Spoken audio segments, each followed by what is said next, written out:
There was a beautiful woman who was a mother who was taken from her kid by a monster. A horrific shooting.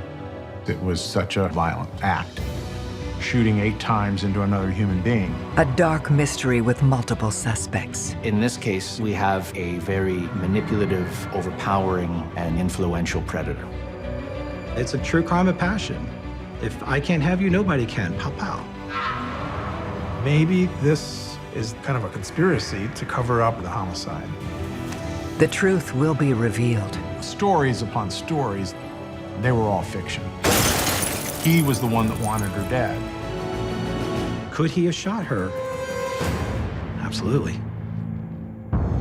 Every day in North America, dozens of people are murdered. The key to solving the toughest of these homicides lies in the final 24 hours of the victim's life. To crack the case, detectives must reconstruct that critical timeline. The minutes and hours containing evidence that can help unlock the mystery and catch the killer.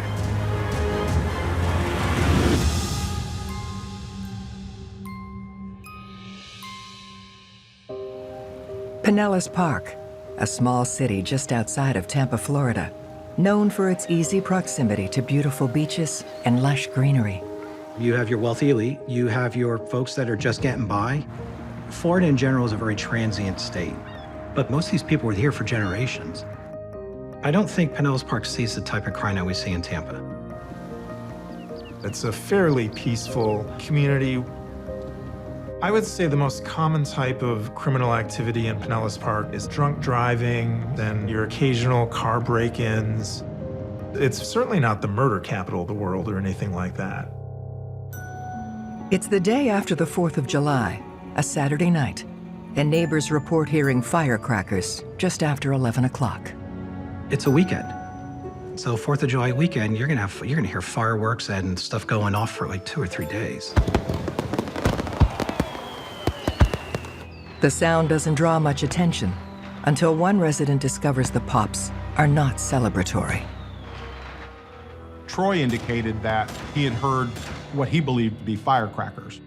When he went outside to see what it was, he noticed the garage door was up, and he saw his girlfriend, Sandy, bleeding profusely inside her car.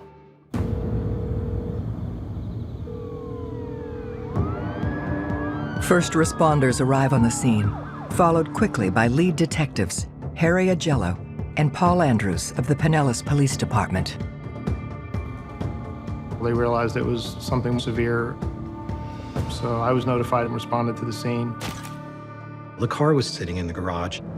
The body, Sandy, is in the car, and there's a large amount of blood and broken glass all over the place.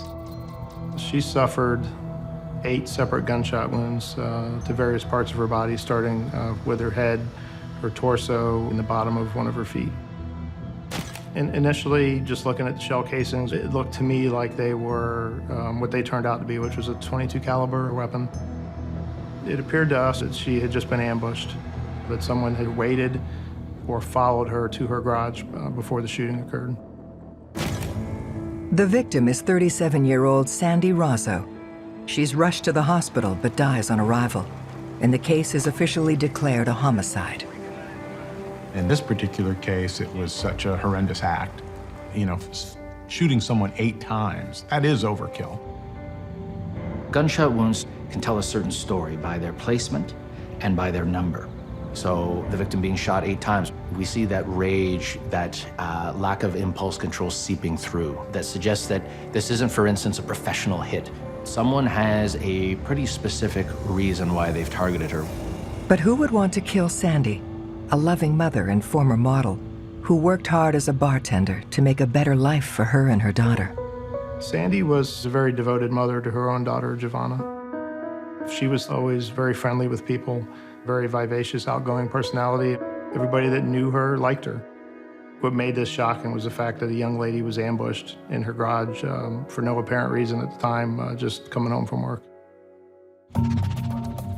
Detectives must now solve Sandy's murder by focusing on the last 24 hours of her life, starting with the crime scene. Her purse was intact, her wallet was there. No items were found to be missing. This was not a random act of violence. This was not a robbery. You don't shoot somebody 7 or 8 times to rob them. You shoot somebody 7 or 8 times to make a point. This was personal. The detective's top priority is to speak with Sandy's live-in boyfriend, Troy. Well, oftentimes when someone is a victim of a homicide, it's someone very close to them or who knows them that's the suspect. Troy must know something. He knows this woman intimately. But when police first try to talk to Troy, he's nowhere to be found. We were told that he'd left the scene. The patrol officers on scene thought it was unusual that Troy had left. We find out he went right to the hospital. But that raised a red flag with people because he wanted to lock the house up before he left. Well, that's a little odd. You've got a crime scene. You've got all these police here. This is the safest address in Pinellas County when you've got 15 cops here. What do you need to lock your house up for? Troy's just focused on locking up the house. Why? What does he want to prevent people from going in to find? But at the same time, it could be a response of someone who is confused, is probably scared to death.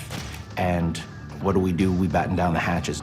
Either way, that immediately is suspicious and needs digging into more deeply.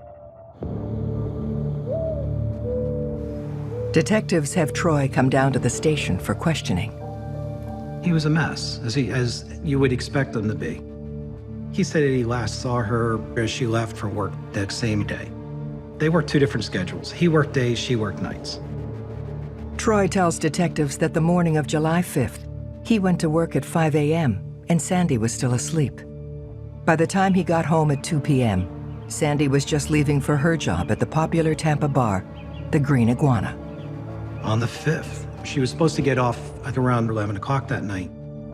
Troy indicated that he heard her car driving in, and then shortly after 11 o'clock, around 11:10 or so, he had heard what he believed to be firecrackers.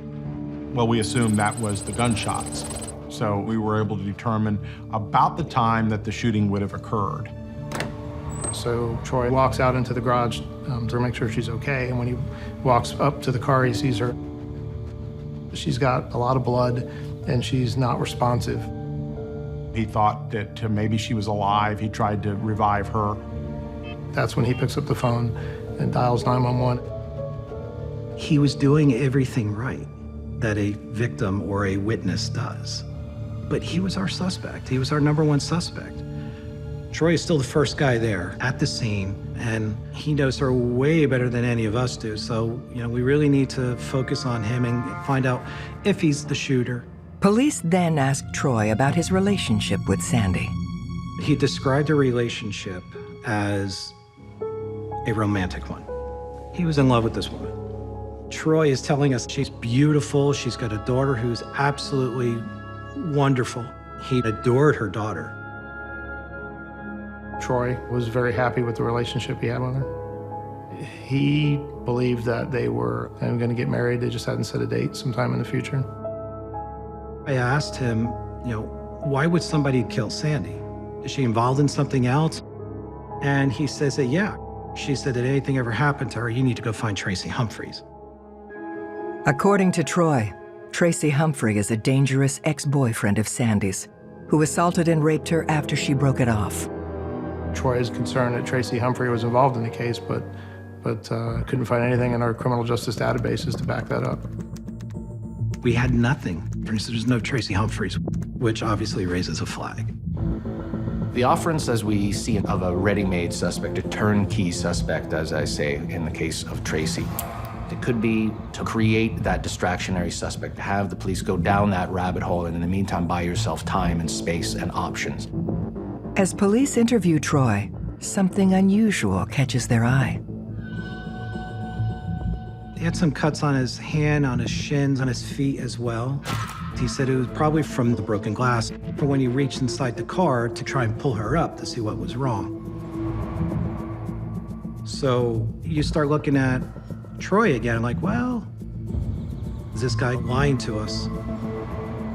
While we're off running on a wild goose chase, our real bad guy could be, getting rid of the evidence.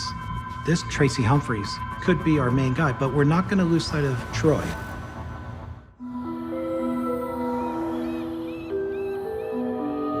In the murder of Sandy Razzo, detectives reach out to friends and family, hoping they can fill in the gaps of her final hours alive. It's always difficult to talk to a loved one after someone that they love so much was taken from them. They can't understand how anyone could do such a violent act, shooting 8 times into another human being. Sandy's mom was devastated. She was crushed. She described Sandy as happy-go-lucky, fun, friends with everyone. We assured Sandy's mom that we're going to seek justice. We're going to try to find the person that did this and bring them to justice. Investigators asked Sandy's mom about Sandy's relationship with the father of her daughter. Her daughter at that point was living with her father in Alabama.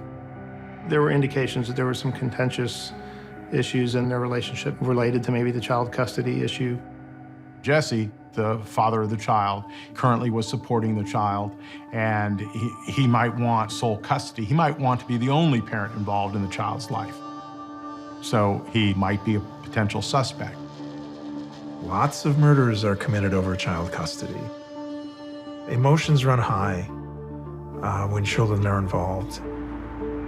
We're going to do everything we can to find out if he was involved or not. So another detective and I drove up to Alabama to meet with him. Jesse, when the detectives talked to him, there was a level of arrogance. Why are the cops here? Why it couldn't have been him? Detectives take Jesse down to the local police station for questioning. He said he would never do something like that. He said Sandy had a large part in her daughter's life, taking her on vacations, flying up there to visit her as often as she could. Investigators look into Jesse's whereabouts on the night of July 5th, when Sandy was killed. He said that night he was at home watching movies with his daughter and his girlfriend. And at about 1 o'clock in the morning, he got a phone call. And that phone call informed him that Sandra had been shot and Sandra was dead.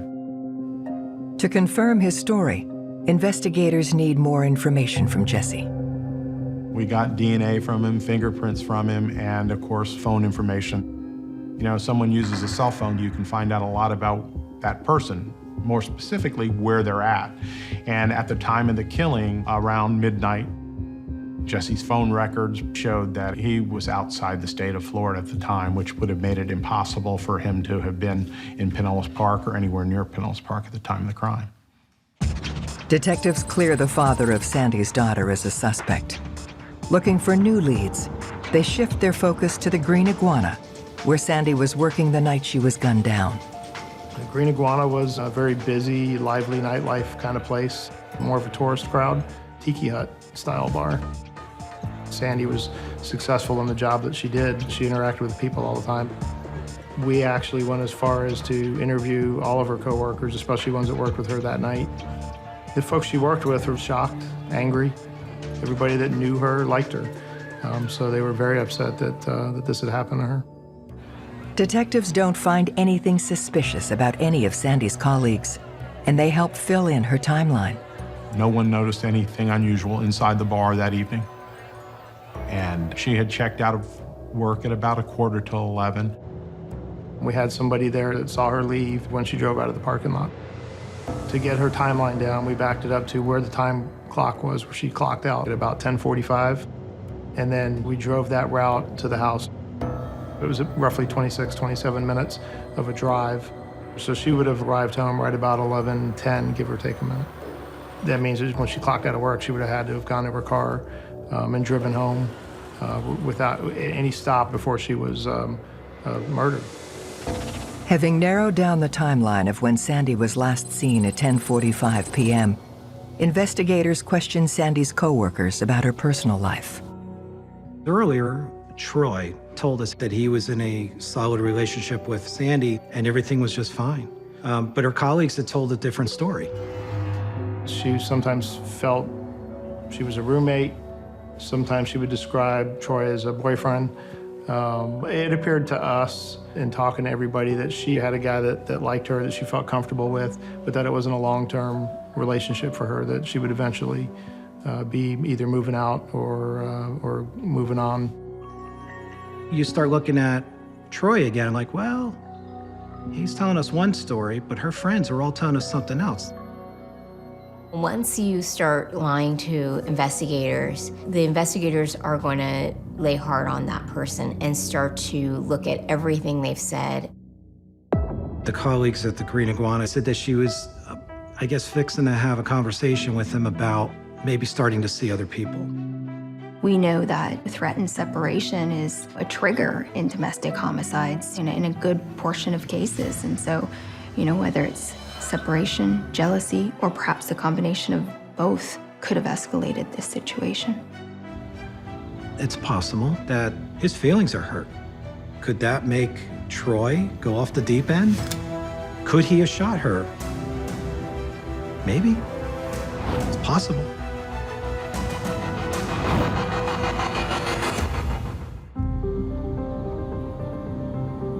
Detectives are looking closer at Sandy's boyfriend, Troy, as the prime suspect in her murder. Sandy had indicated to people at the Green Iguana, where she worked, that she loved Troy, and she was very thankful that he provided stability, but probably wasn't in love with Troy like Troy would have liked. He's either A, completely in the dark, or B, caught on about it, and maybe that could be a motive to kill her. True crime of passion. If I can't have you, nobody can. Pow, pow. Detectives question Troy again about Sandy's murder. He's very distraught over this, but he's cooperating.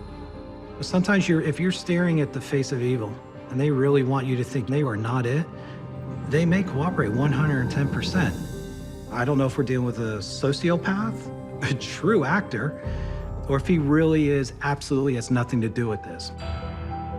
With Troy in their crosshairs, detectives look for any evidence connecting him to Sandy's murder. We searched his car and his house, and there was no gun, no blood, nothing that at that point there really stood out as suspicious. Detectives confront Troy about his relationship with Sandy, telling him that coworkers painted a picture that was less than perfect. He was in a state of shock. He felt the relationship was maybe more serious, and she felt like it wasn't, but he didn't know she felt that way yet. Even though Sandy may have been preparing to leave him, Troy claims it didn't change his feelings for her. I think I do think he felt very devoted to her. That's the way he exhibited it to us. Even if Sandy's point of view of the relationship was way different than his, Troy was in love with this woman. And everything about her that he talked about was in a very loving and nurturing manner. Detectives revisit the timeline to confirm Troy's story. Here, establishing a time frame is important. We know what time she clocked out, what time he calls 911. Those are your two constants. Those are your two things that you can say, okay, this is definite. We have a time card, we've got a 911 call. Sandy arrived home right about 11:10. That would confirm his story of when he heard the shot and him coming down to the garage and finding Sandy and then making the 911 call. At this point here, everything that he told us, everything that I saw, everything that I observed about him, it seemed to be consistent with somebody that just lost or just saw the love of his life being, shot to death in a car and her blood everywhere. Law enforcement eliminated Troy as a suspect as having been involved in the crime at all. With Troy cleared in Sandy's murder, the investigation hits a roadblock. We're frustrated. Who else would have had the motivation to have this done? Who would kill her? She's a mother, trying to put money away and really have a successful life. Then when you start thinking about how she was killed, how she was shot, how many times, we really need to find the bad guy and lock him up. Then detectives receive an unexpected break. Sandy's boyfriend, Troy, finds a folder belonging to her at the house. He believes it's filled with important information. Troy gave detectives a folder that proved to be pretty valuable because they were the words of Sandy. So it was kind of words from the grave. The folder contains Sandy's handwritten notes about her upcoming trial against a man she charged with rape, assault, and forcible confinement. Sandy was going to be testifying in a courtroom in Tampa, and she was going to be testifying against a man by the name of Timothy Humphrey for committing the crime of sexual battery and beating her. And that case was scheduled to go to trial shortly after this crime occurred. I believe it was in August, about a month away, that trial was going to take place. Troy previously told police that Sandy's violent ex-boyfriend was named Tracy Humphrey. It was in that documentation that we found that out, that his alias was Tracy, but that his given name was Timothy. Now we had his date of birth and all his information. That was the first key to really breaking the case open. Now we can start digging into this a lot more. So when we got the real name, Timothy, we find out, whoa, this guy's got a problem with women. Mr. Humphrey had served in prison for 8 years. If I had $1 for every woman he was violent on, I'd be a rich man today. I mean, he was always violent. Then investigators learn more about Tracy's horrific ties to Sandy. It was a year or so earlier. He kidnapped Sandy, held her against her will, and repeatedly sexually abused her over a course of days. She ended up escaping the apartment or wherever it was and was found by a Hillsborough County deputy in the middle of the night, naked and beat up. Throughout the ordeal, Tracy threatened her life, saying if she reported the attack, he would kill her because he didn't want to go back to prison.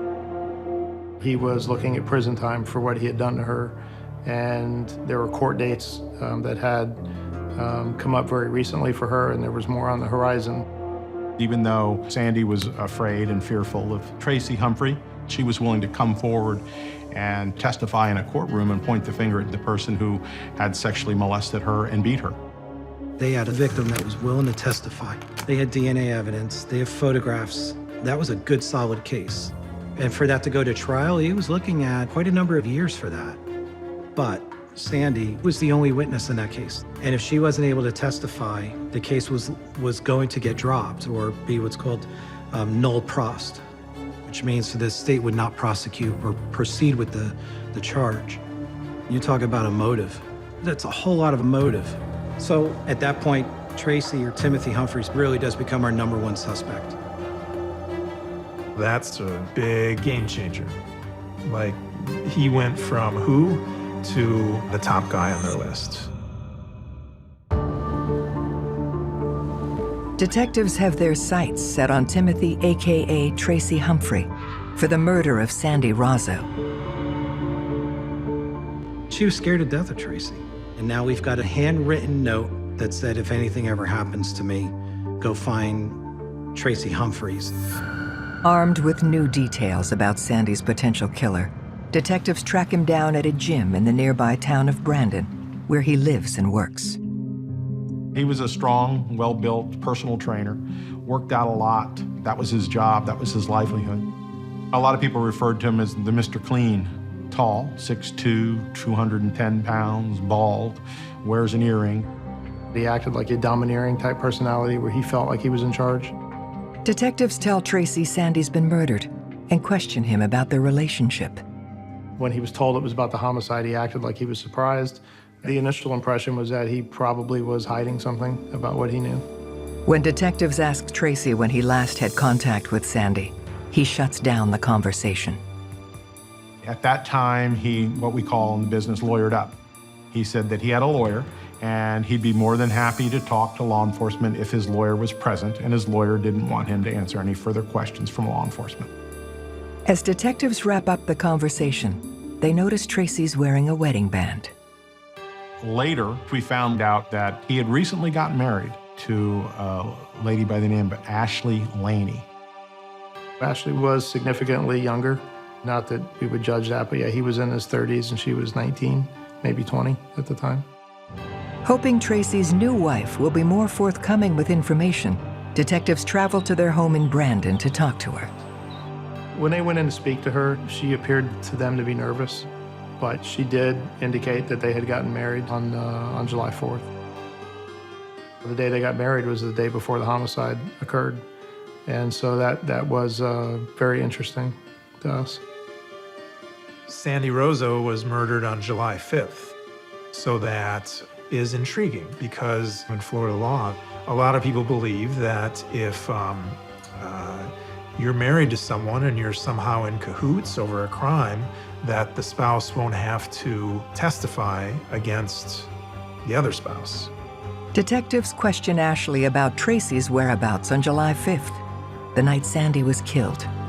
She indicated, of course, that she knew nothing about the crime, knew nothing about Sandra being shot.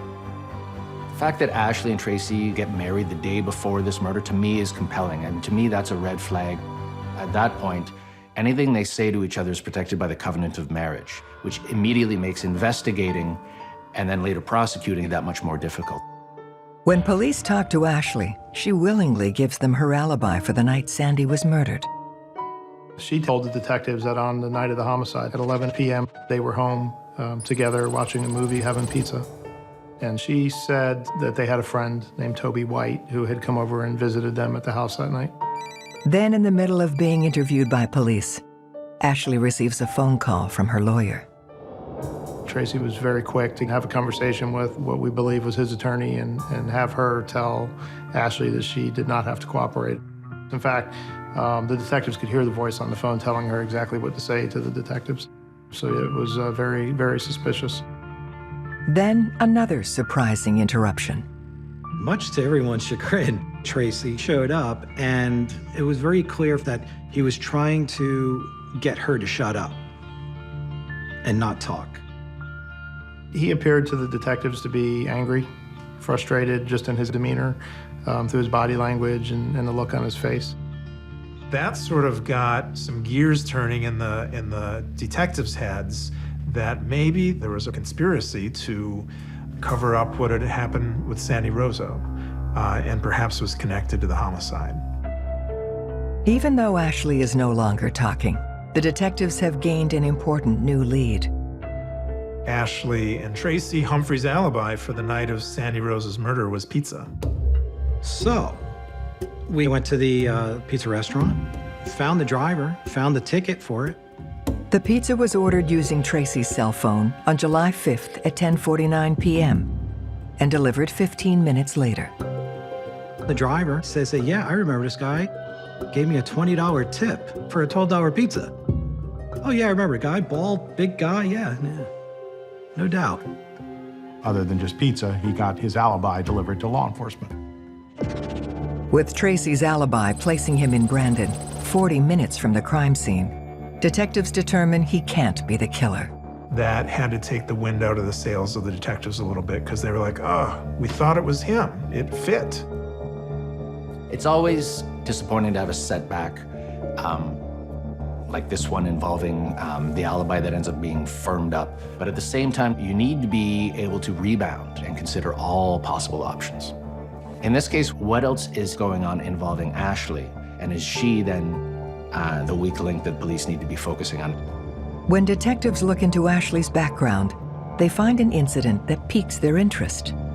She'd been a pretty good student. She'd been a pretty good kid. She didn't have a criminal history, and she didn't have any problems.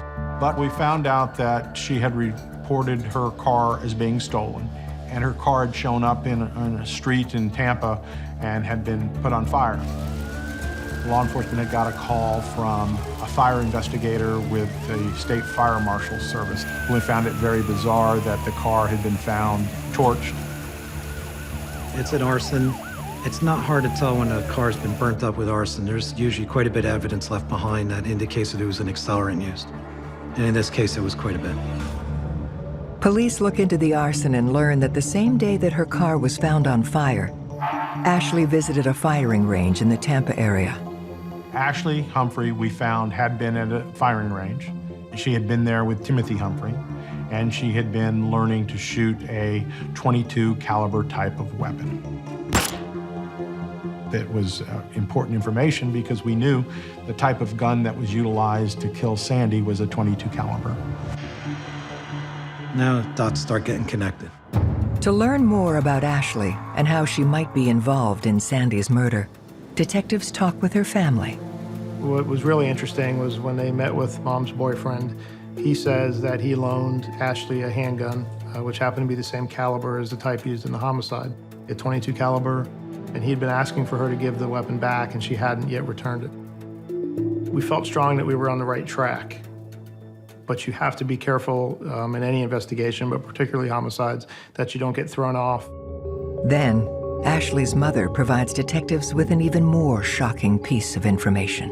We were told in an interview with Ashley's mom that Ashley had told her that Sandy had been killed and Sandy was shot 8 times. Now that information was very important to law enforcement because no media had indicated 8 shots. That was never told to anyone, so that was an information that only law enforcement knew about and the shooter would have known about.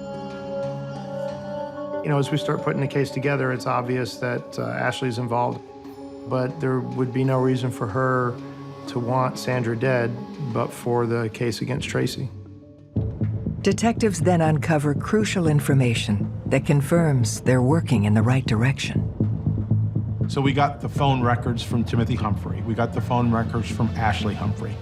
And we were able to determine that Timothy Humphrey's phone during the time of the crime was bouncing off a phone tower right near his Brandon residence. While the cell phone records confirm that Tracy is where he said he was, the same can't be said for Ashley. The cell phone records blew apart the alibi of her being at home all night.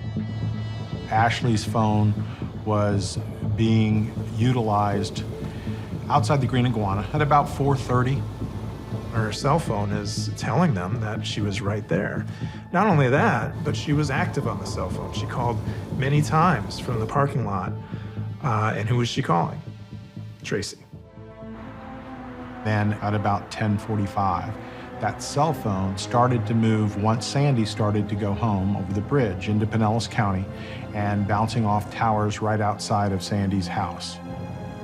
There she is, going closer to Pinellas Park, ping, ping, ping.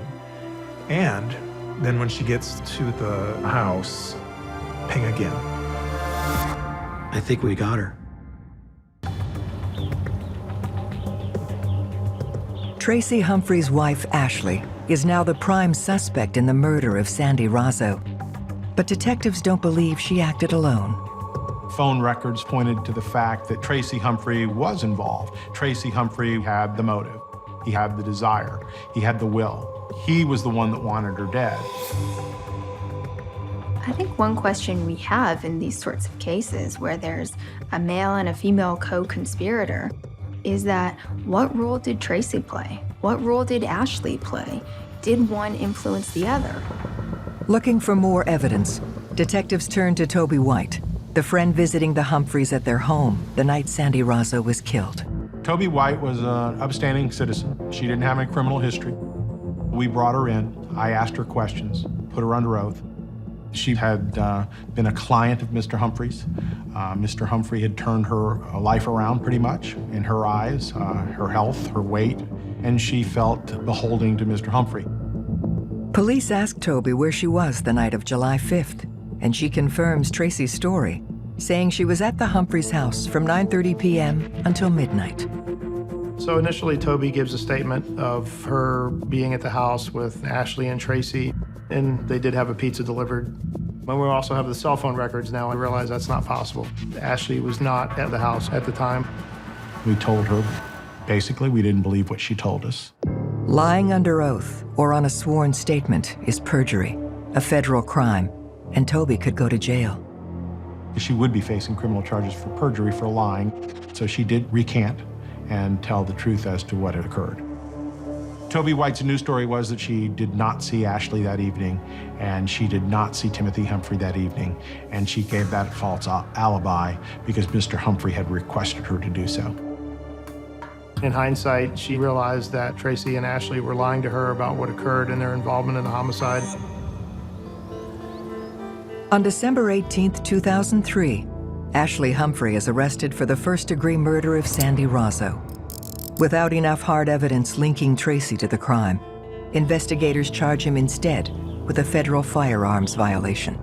Timothy Humphrey was a convicted felon, and he couldn't own firearms, couldn't use firearms, so he would be unable to go to a firing range and handle the firearm. So we decided to arrest Mr. Humphrey on those charges, and he was held in custody in Hillsborough County. We wanted Mr. Humphrey to be separated from Ashley Humphrey. We wanted Mr. Humphrey not to be able to influence her. With Ashley now in custody and away from Tracy, detectives are hoping she'll give them more information about the crime, but she won't talk. When you have a character like Tracy, I don't think you can underestimate the kind of power that he could wield over Ashley. He had a past where he had been violent, and you have to wonder if Ashley did this because she was afraid of him. Detectives dig deeper into Tracy's past, hoping to find some information that could compel Ashley to talk. You know, stories upon stories that he told her, they were all fiction. We found out that Tracy was bisexual. Tracy had been in a relationship with another man, and Ashley knew nothing about those type of things. And she began to see that perhaps her whole relationship, the marriage and everything else, was all built on lies. Of course, you're sitting in jail. You have to be wondering, have I been manipulated? And then all of a sudden, you learn that this guy who you're taking the fall for, that you could go to prison for the rest of your life for, has been cheating on you.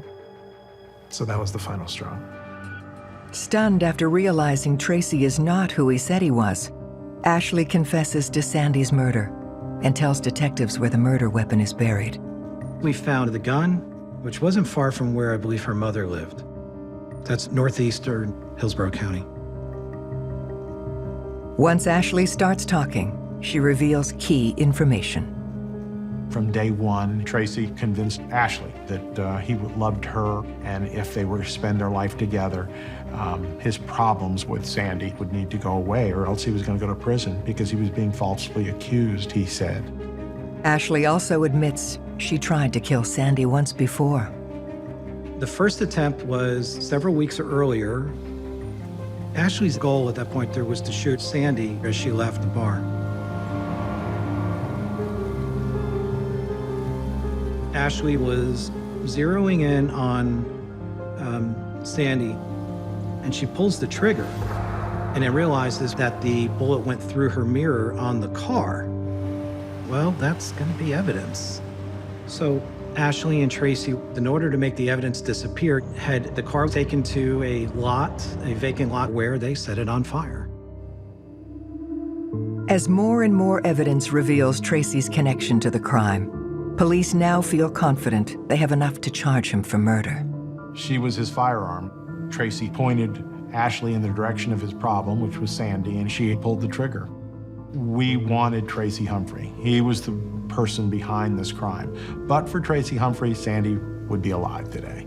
But for Tracy Humphrey, Ashley would have never done this crime. The power dynamic in Ashley and Tracy's relationship underscores something called the Svengali defense. And this is a term in reference to the literary character Svengali, who's able to hypnotize and put sort of younger, naive women under his spell. And in this case, we have that exact scenario. Someone who, on their own, would never have committed this crime and was essentially duped into committing this crime by a very manipulative, overpowering, and unduly influential predator. From Ashley's full confession, investigators are able to piece together Sandy Razzo's final 24 hours. It took a lot to put this case together. Every little thing is a small piece of a very large puzzle. On July 5th, the day of the murder, Sandy starts her shift at 2:30 p.m. As she works the bar, Ashley drives to the Green Iguana at 4:37 p.m. and lays in wait for Sandy in the parking lot. She had the .22 revolver at this time, the gun that she had borrowed from her stepfather. Tracy was directing her during that period of time. There was a substantial number of phone calls between the two. Ashley had waited outside the bar until Sandy was done with work. Sandy pulls out of the parking lot at 10:45 p.m. And Ashley follows Sandy home. Sandy gets home at 11:10 p.m. and pulls her car into the garage. Ashley enters right behind her. Ashley looked into the window, driver's side window, saw Sandy, and then began to fire.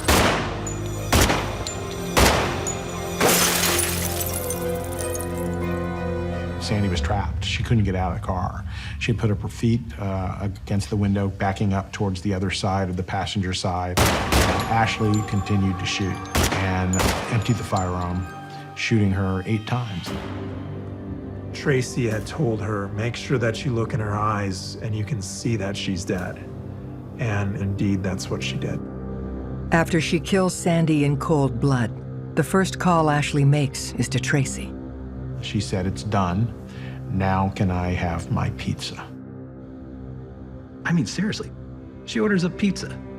She just whacks a girl, pumps 8 rounds into a girl, and wants a pizza. Really? With extra cheese. He had told her that it's too late, I already ordered the pizza. Psycho. In exchange for her cooperation, Ashley makes a plea deal, 25 years in prison for her testimony against Tracy Humphrey.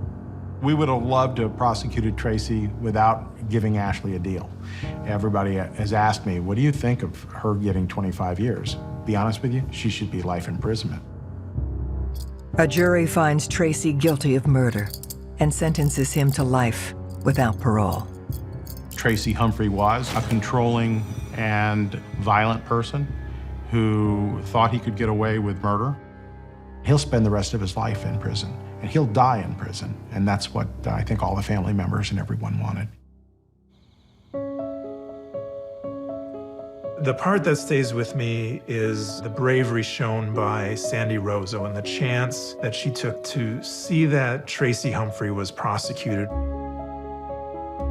knowing that it perhaps would put her at risk, but that she didn't want to see other women victimized like she had been.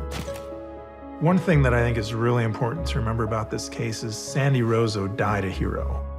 And in many ways, I feel, very inspired by that. In some ways, I feel very sad. There was a woman, a beautiful woman, who was a mother, who was taken from her kid by a monster. And my heart breaks for her family. My heart breaks for her daughter.